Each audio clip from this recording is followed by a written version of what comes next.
สาวลาวปากดีปากจัดออกมาท้าทายระบบกฎหมายเจ้าหน้าที่ประเทศไทยครับผมพี่น้องสาวลาวปากดีออกมาอีกแล้วพี่น้องเลยท้าทายระบบเนาะพี่น้องก็คือจากปากของเราเว้าหันเราเว้าว่าคนไทยขอทานกินคนลาวบ่ได้ขอทานและก็ท้าทายระบบว่าตัวเองนั่นบ่ได้เฮ็ดงานบ่ได้เฮ็ดเวียกบ่ได้เฮ็ดงานตัวเองเปิดกิจการขายของอยู่ในประเทศไทยคนคือเราบ่เฮ็ดเวียกบ่เฮ็ดงานเปิดกิจการได้อยู่ในประเทศไทยกับสบายดีสวัสดีครับผมพี่น้องทุกคนกับผมมาพบพ่อกับวินบ่าวเล่าคนเก่าคนเดิมพี่น้องทักทายสบายดีลุงปานาอาอยู่ต่างประเทศหรือว่าอยู่ฝั่งไทยฝั่งลาวเนาะพี่น้องเนาะมื้อนี้นะครับผมพี่น้องบ่าววินต้องขออนุญาตเจ้าของหรือว่าขออนุญาตพี่น้องคนไทยเนาะพี่น้องเนาะที่บ่าววินออกมาเว้านี่ก็คือแบบว่าอยากให้ทุกคนเข้าใจอยากให้ทุกคนนั้นได้เห็นนำกันได้ฟังนำกันเน้องพี่น้องล่าสุดครับผมพี่น้องครับสาวลาวปากดีปากจัดปากเจียวอยากท้าทายระบบกฎหมายประเทศไทยนะครับผมพี่น้องออกปรากฏตัวอีกแล้วพี่น้องเลยนับมือนับวันออกมาต่อเนื่องเลยพี่น้องเลยเดี๋ยวคนนั่นไป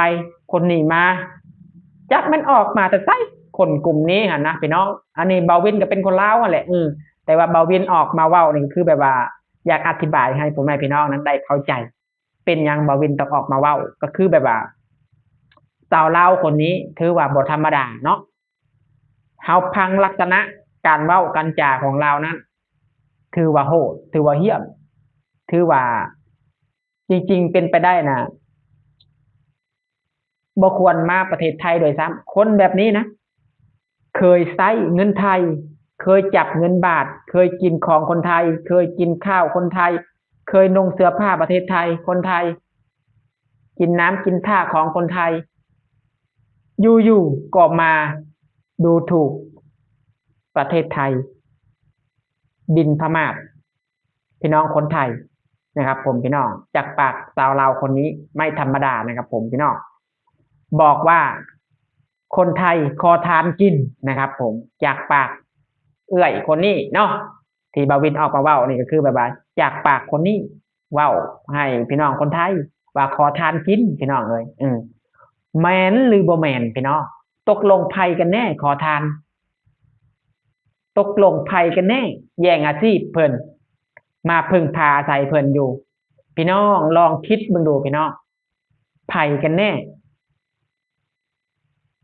มาอาศัยมาขอทานกินไผ่กันแน่คิดเบิ่งดีๆพี่น้องค่อยว่าเฮาเนี่ยควรขอบคุณประเทศไทยโดยซ้ำมีเวียกมีงานเฮ็ดมีงานทำทุกวันนี้ถือว่าดีแล้วนี่เจ้ายังมาใส่ร้ายป้ายสีประเทศไทยอีกโอ้โหล่าสุดนะครับผมพี่น้องครับได้ข่าวว่า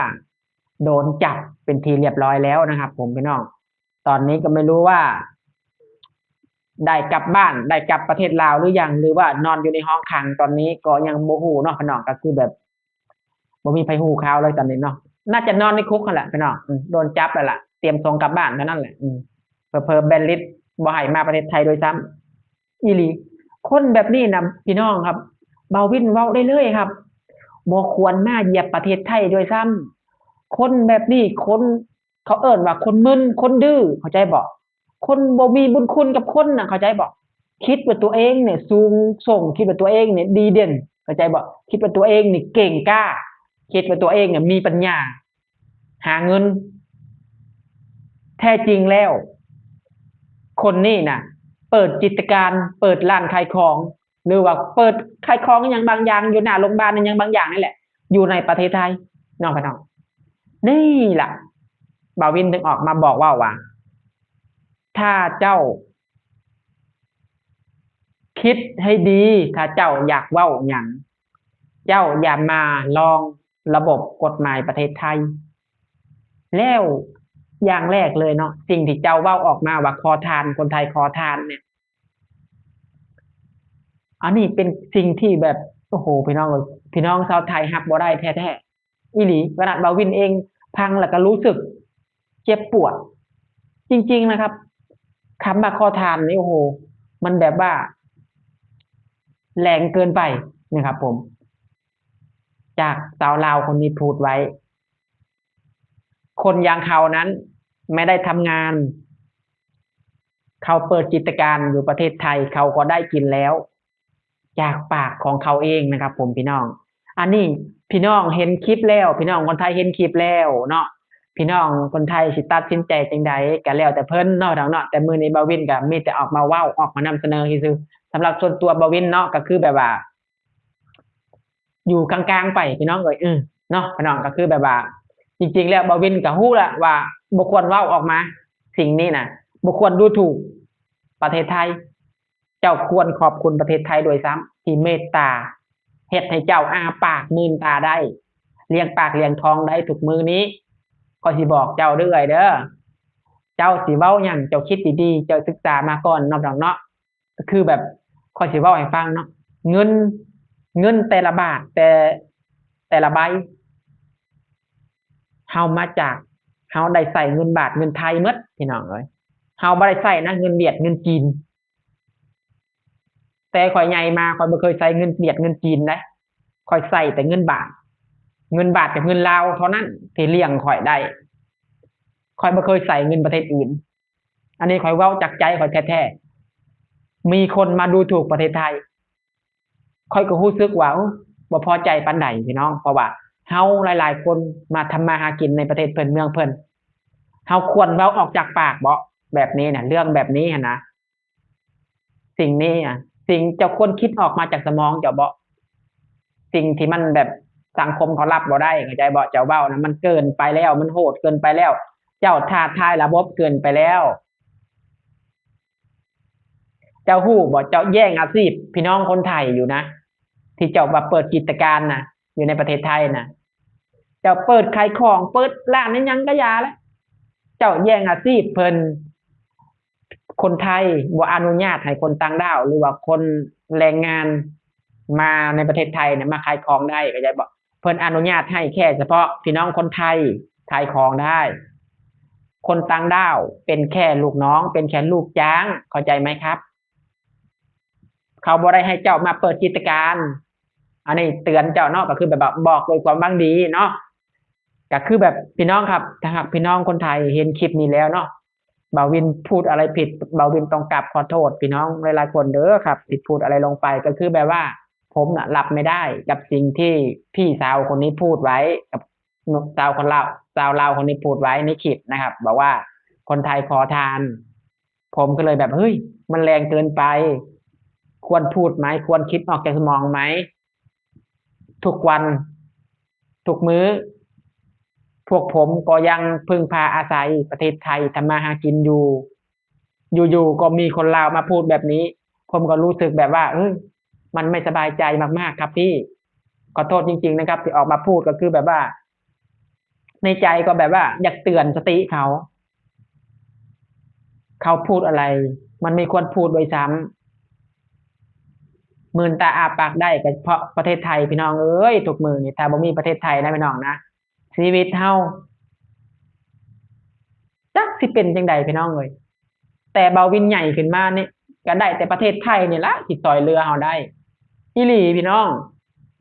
เงินทุกบาททุกสตางค์เนี่ยมาจากน้ำพักน้ำแรงก็มาจากประเทศไทยเฮานะถ้าบ่มีประเทศไทยนี่โอ้ยพี่น้องเอ้ยบ่อยากคิดบ่อยากเว้า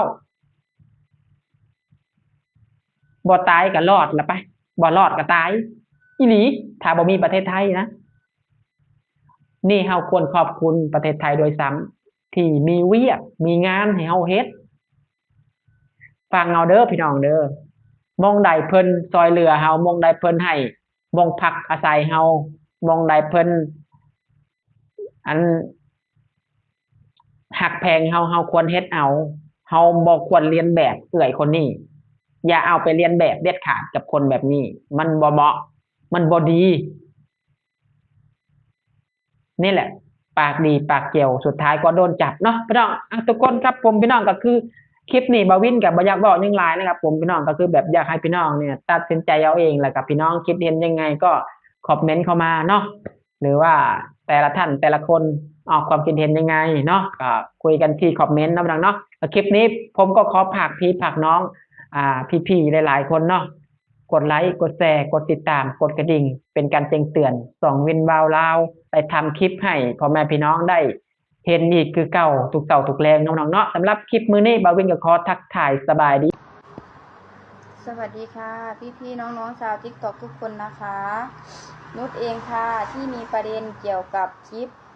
คนไทยขอทานตอนนี้นุชอยากจะขอโทษพี่ๆคนไทยทุกคนจากใจเกี่ยวกับเรื่องคำพูดของนุชไม่เหมาะสมนุชเองสำนึกผิดแล้วได้รับผลจากคำพูดของนุชแล้วค่ะวันนี้นุชได้เรียนรู้แล้วว่าการพูดโดยขาดสติมันส่งผลต่อตัวเรามากแค่ไหน